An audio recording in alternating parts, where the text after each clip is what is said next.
Jane Henriot est une comédienne française, née Jeanne-Angèle Grossin le 28 avril 1878 dans le 9e arrondissement de Paris, 21 rue de la Tour d'Auvergne, et morte dans l'incendie de la Comédie Française. Le 8 mars 1900, quelques minutes avant midi, Jane Henriot venait de monter dans sa loge située au 4e étage, quand le feu éclata au théâtre. Son habilleuse, qui avait une meilleure connaissance des lieux, put trouver une issue et gagner une fenêtre, mais la pauvre Jane, elle, perdit la tête. Mary Marquet a raconté que, sur le point de sortir du brasier, Jane Henriot est repartie affronter les flammes pour retrouver son petit chien qui était un cadeau de Le Bargy avec qui elle venait de vivre une douloureuse rupture. Toujours est-il qu'elle s'égara dans les couloirs et bloquée par la fumée, elle succomba asphyxiée. On retrouva son corps méconnaissable, la figure noircie, les cheveux brûlés, les traits convulsés. Tandis qu'on l'emportait à la morgue, Madame Henriot, sa mère, réclamait sa fille à grands cris.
Désiré François Lauger, né le 25 janvier 1823 à Maromme et mort le 24 janvier 1896 à Paris, est un peintre naturaliste, historique, religieux et un poète français.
Les oiseaux sont mes confidents, et quand je siffle entre mes dents, ils me comprennent tous ensemble.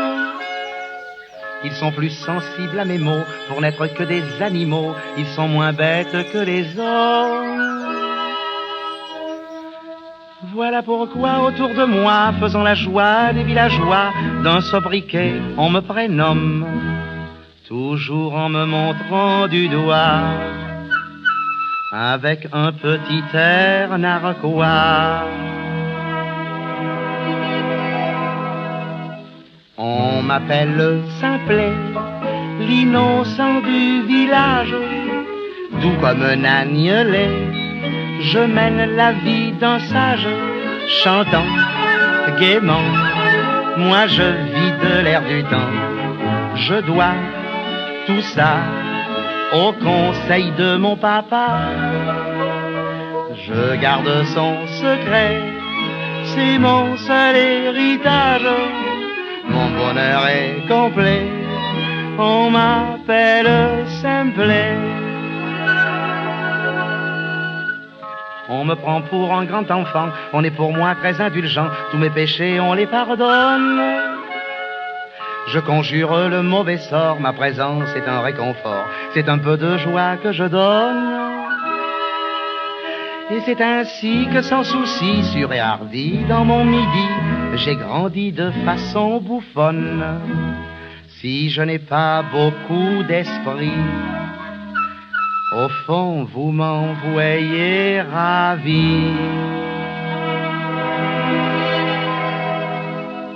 On m'appelle simplet, l'innocent du village, tout comme un agnelet, je mène la vie d'un sage, chantant gaiement. Moi, je vis de l'air du temps, je dois tout ça au conseil de mon papa. Je garde son secret, c'est mon seul héritage, mon bonheur est complet, on m'appelle simplet.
Pourquoi? Oui, c'est ça. C'est ça.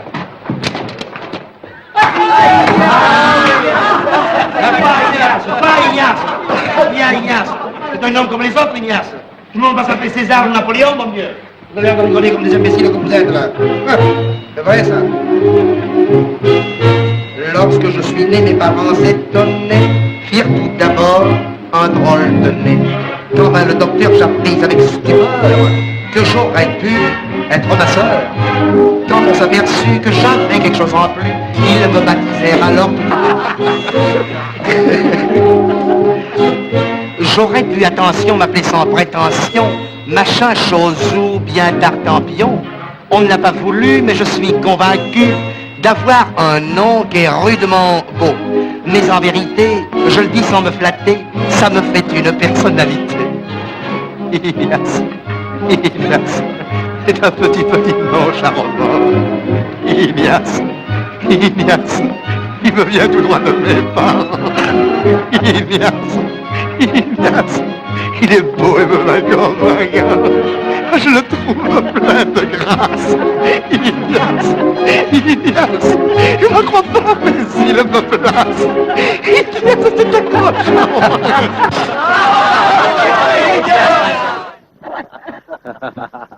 La crainte.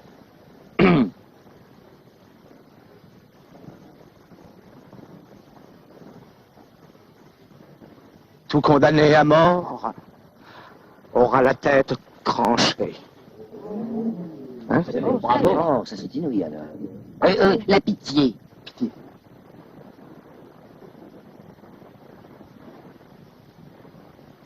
Tout condamné à mort aura la tête tranchée.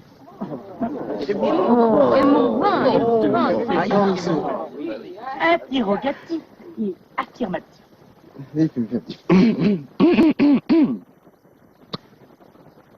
Tout condamné à mort aura la tête tranchée. Tout condamné à mort aura la tête tranchée. N'est-ce pas? Ah, ça c'est très bien. Et C'est vraiment pas. pensif. Pensif.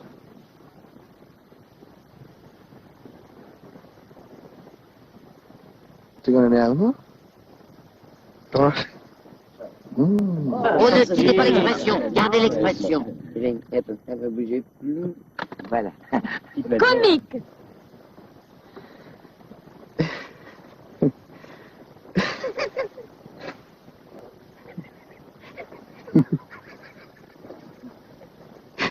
Tout condamné à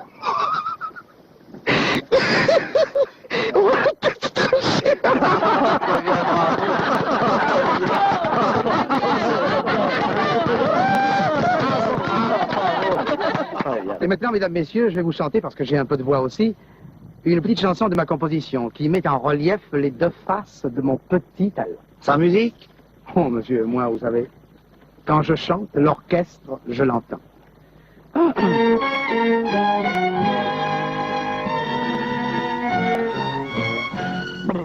Avez-vous remarqué dans l'existence que les couples ne sont pas assortis? Car bien souvent, si la dame est immense, en général, le monsieur est petit. La femme à barbe épouse l'homme à berbe. Le gros la maigre, la maigre le gras. Le doucereux adore la femme acerbe. Quoi que n'en dise, moi je ne comprends pas ça. Car pour s'aimer, c'est très curieux. Il n'y a pas de juste milieu. Je n'ai jamais compris l'amour. Il est souvent aveugle et sourd. Pas besoin de discours. On y revient toujours. Je n'ai jamais compris l'amour.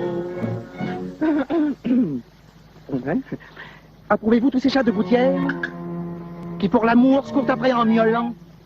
Si on faisait comme eux des heures entières, on trouverait que c'est trop fatigant. Et pour les chiens, croyez-vous que c'est bizarre? Même dans la rue, sous le nez des passants. Pour le taureau, c'est encore plus barbare. C'est un peu vache, je vous le dis en passant. Taureau la vache, le chat, le chien. Moi, je trouve que ce n'est pas bien. Je n'ai jamais compris l'amour. Il est souvent aveugle et sourd. Pas besoin de discours. On y revient toujours. Je n'ai jamais compris.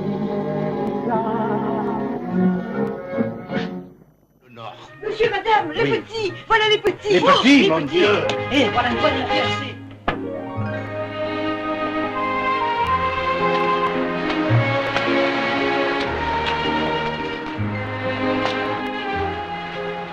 Mon Dieu, qu'elle est belle. Comme je le comprends. Toi, vu la situation actuelle, je t'embrasserai après. Venez. Alors, vous êtes la future Madame Lartigue? Oui, monsieur. Oui, monsieur. Tu as vu comme elle a dit ça?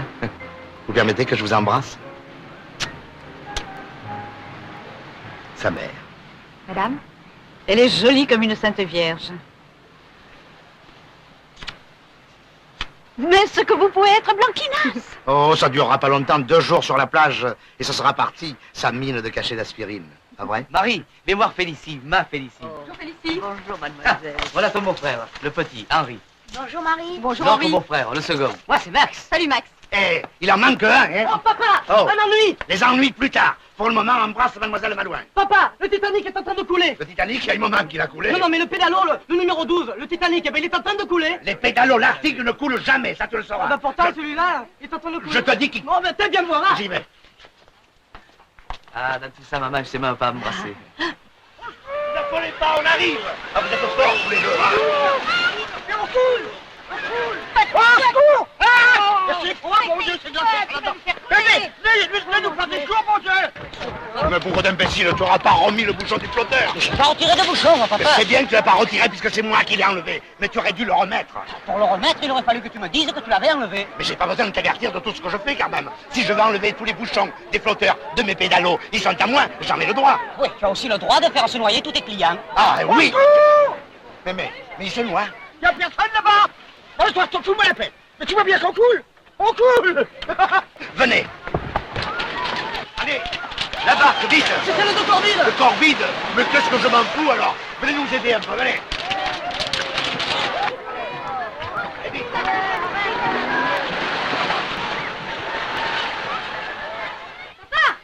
Papa, il y a monsieur Lartigue qui a pris ta barque. Laisse-le. Il a fait la barque, tant mieux. Parce que ma barque, j'ai enlevé le bouchon pour qu'elle se vide bien. Alors si l'Arctique la prend, eh ben il coule le ballon. Mais c'est ce qu'il fait, papa. Ah, ça faut pas le rater.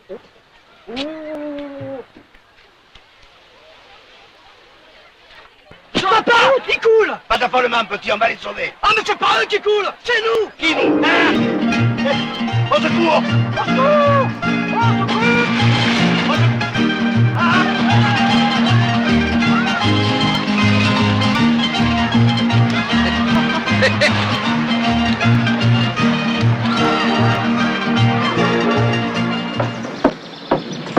Marguerite.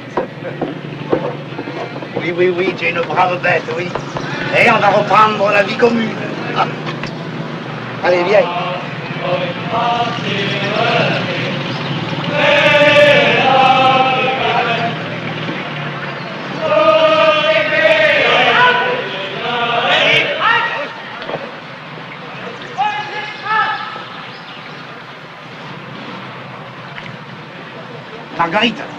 Marguerite, recule. Il y a du monde qui arrive.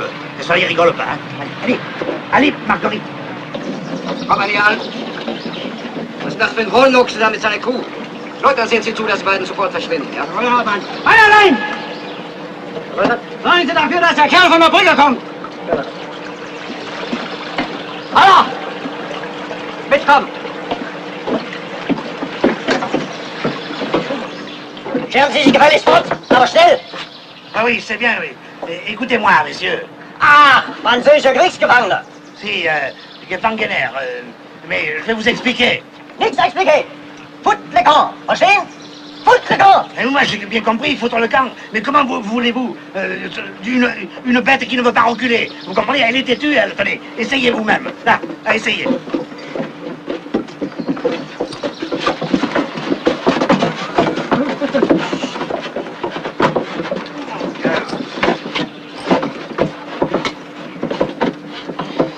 voyez ce que je vous avais dit, hein? Marguerite. Oh, ça, c'est pas la peine. Weilein, kommen Sie zurück. Bouge-toi! Imbécile! Comme vache française! Ah, pardon, moi je suis français, mais la vache, elle est allemande. Deutsche vache.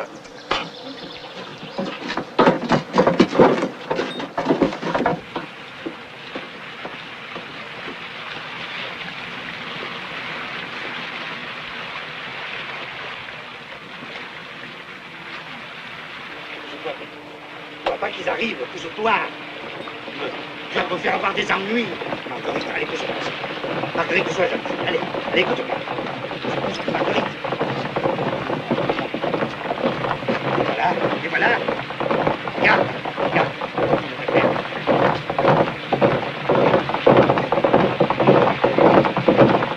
J'ai tout essayé, mais elle ne veut rien savoir.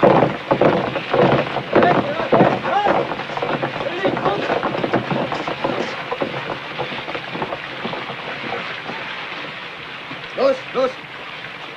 Bien, Marguerite.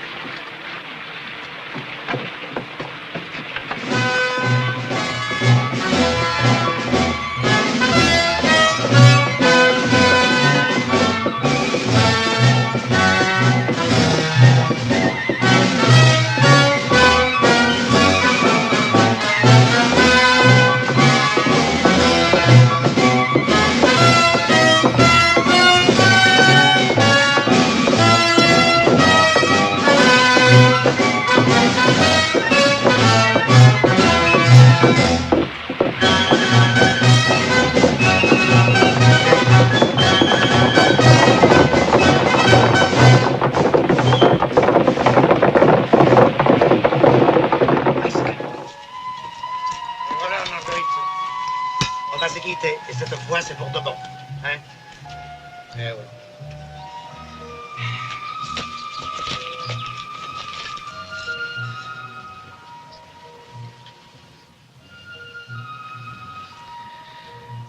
J'aurais jamais cru qu'on puisse s'attacher à une vache.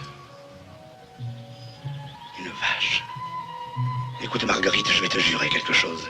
Tu peux me croire, je te jure que jamais plus je mangerai du veau. Après ce que tu as fait pour moi, c'est la moindre des choses. Et maintenant, tu peux me dire oh merde. Parce que j'en ai besoin, tu sais. Adieu. Adieu.